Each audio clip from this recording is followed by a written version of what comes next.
អ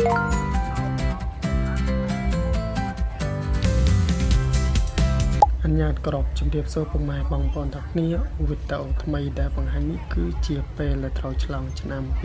2025ផ្លាស់ចូលឆ្នាំថ្មីគឺឆ្នាំ2026មួយប្រភេទផ្នែកសោះក៏មួយឆ្នាំបានផលទៀតហើយបាទក៏សូមផ្ញើក្តីនុតរឹកពីចម្ងាយតាមរយៈវីដេអូនេះផងដែរពិសេសបងប្អូនខ្មែរទាំងប្រុសស្រីដែលនៅឆ្ងាយពីទីនេះរឹតតែពិសេសទៀតនោះគឺបងប្អូនដែលនៅឆ្ងាយពីស្រុកខ្មែរពិសេសបងប្អូនដែលត្រូវទៅបំពេញការងាររកស៊ីនៅឯក្រៅប្រទេសពិសេសបងប្អូនខ្មែរដែលរស់នៅឯនេះសមុទ្រផងដែរ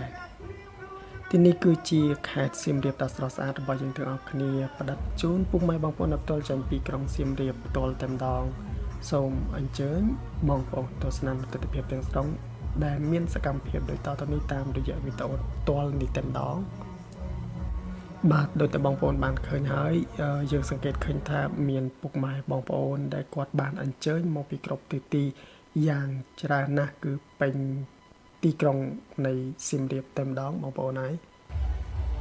យើងបង្វែរមកទីនេះម្ដងពុកម៉ែបងប្អូនទីនេះគឺជាគំនូរដែលបានបង្ហាញពីសោតនកម្មសង្គ្រាមដែលចៅសៀមបានឈ្លានពានប្រទេសខ្មែរយើងដែលបងប្អូនបានដឹងគ្រប់នេះហើយជារឿងល្អមែនទែនដែលទាំងគំនូរដ៏វិសេសនេះបានឈោបង្ហាញដល់មនុស្សគ្រប់ស្រទាប់វណ្ណៈជាពិសេសនឹងភ្ញៀវអន្តរជាតិគ្រប់ជាតិសាសន៍តែម្ដង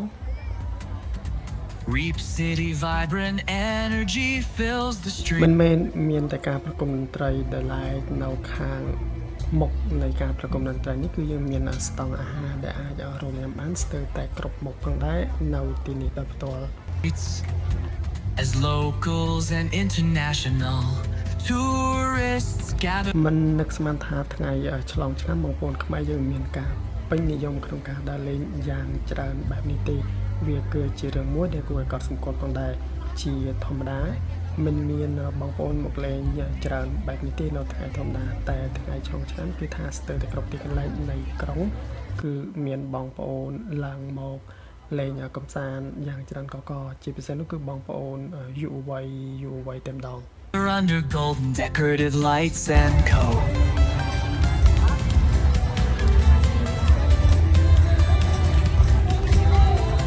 ជាការពិតណាស់បងប្អូនគឺវាស្រស់ពេលដែលកម្ពុជាយើងទទួលបាននៅបទជួបបែបនេះចាត់ទុកជាដំណឹងដ៏ល្អមួយដែលអាចថាជាការសាទរសម្រាប់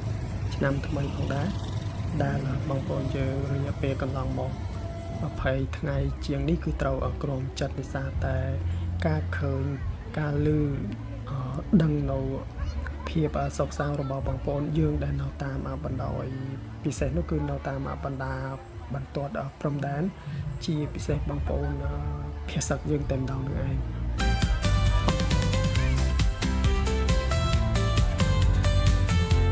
អំណេះតទៅនេះក៏សូមឲ្យប្រទេសកម្ពុជាយើងទទួលបាននៅសុខសុវត្ថិភាពចង់ឮតែសំឡេងសើចសប្បាយនិងសំឡេងចម្រៀងនិងស្នាមញញឹមឲ្យបានច្រើនបែបនេះព្រោះថាប្រជាជនកម្ពុជាយើងគឺញញឹមស្រស់ស្អាតណាស់បងប្អូនអរគ្នាឲ្យតែគ្មានសង្គ្រាមកម្ពុជាយើងនឹងខិតខំប្រឹងប្រែងទាំងអស់គ្នាដោយដែលបងប្អូនបានឃើញពេលនេះអញ្ចឹងប្រជាជនខ្មែរយើងគឺគួរឲ្យអាណិតនិងគួរឲ្យស្រឡាញ់ខ្លាំងមែនទែនស្លូតបូតស្មោះត្រង់ពិសេសនឹងគឺស្នាមញញឹមគឺបង្ហាញឲ្យដឹងថាខ្មែរគឺជាប្រជាជនដែលគួរឲ្យស្រឡាញ់បំផុតកម្ពុជាមិនស៊ីវិល័យដោយប្រទេសគេទេតែបងប្អូនមើលតាមរយៈវីដេអូនេះគឺកម្ពុជាមានអ្វីដែលប្រទេសស៊ីវិល័យនោះពុំមាន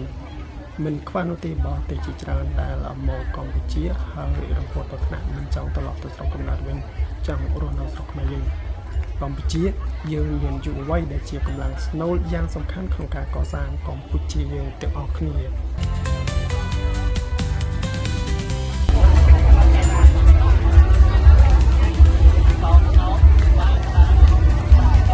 joyful New Year's Eve celebration unfolds in the heart of CM Reap City vibrant energy fills the streets as local បងប្អូនហើយបងប្អូនបានឮសំឡេងនេះទេសំឡេងក្មេងដែលជាអ្នកដែលត្រូវបន្តចំនួននៃប្រទេសកម្ពុជាយើងពួកគេកំពុងតែរត់លេងជាមួយនឹងវ័យពួកគេហ ហើយពួកគេនឹងធំធាត់នឹងដាក់នំកម្ពុជាយើងជាមួយយើងនឹងបន្តពីយើងផងដែរសំឡេងពួកគេគឺពីរណា And international tourists gather under golden decorative lights and co.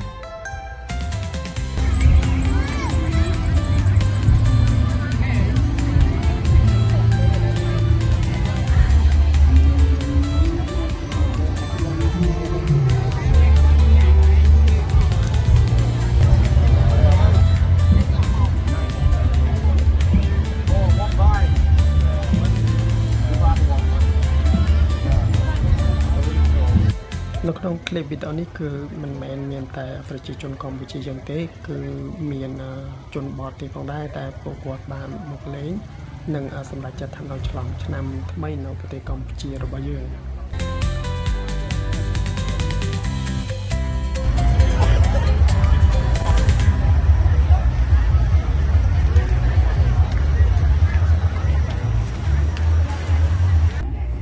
ដូចនៅទីនេះគឺជាទីតាំងមួយដែលនៅសាចាស់ដែលគ្រប់គ្នាក៏ប្រហែលជាស្គាល់ច្បាស់ហើយ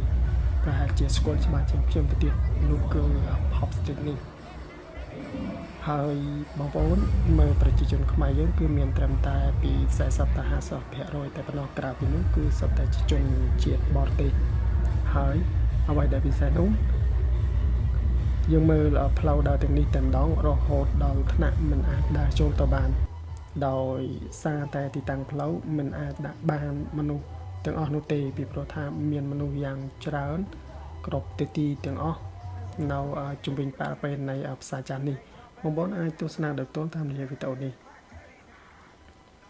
ជាចុងក្រោយតាមរយៈវីដេអូនេះផងដែរខ្ញុំក៏សូមអរគុណដល់ថ្នាក់ដឹកនាំខេត្តដែលលោកបានខិតខំប្រឹងប្រែងរៀបចំ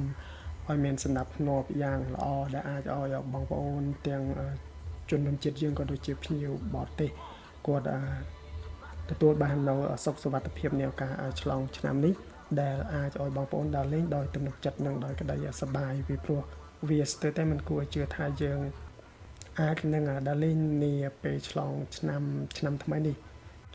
ក៏សូមបញ្ជាក់ដែរថាគឺថាសៀមរាបពុំមានអ្វីដែលនាំឲ្យដំណើរការនៃការឆ្លងឆ្នាំនាឆ្នាំ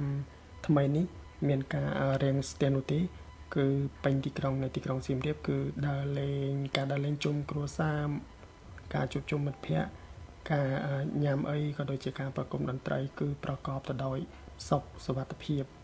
កម្ពុជាសៀមរាបគឺសុខសប្បាយសុខសុវត្ថិភាពការដើរលេងកម្សាន្តទាំងពេលថ្ងៃនិងពេលយប់ផងដែរ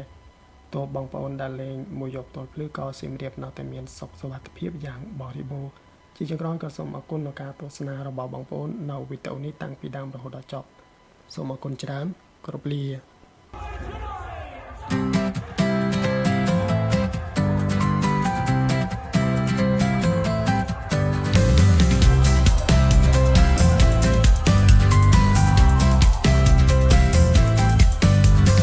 Joyful New Year's Eve celebration unfolds in the heart of CM.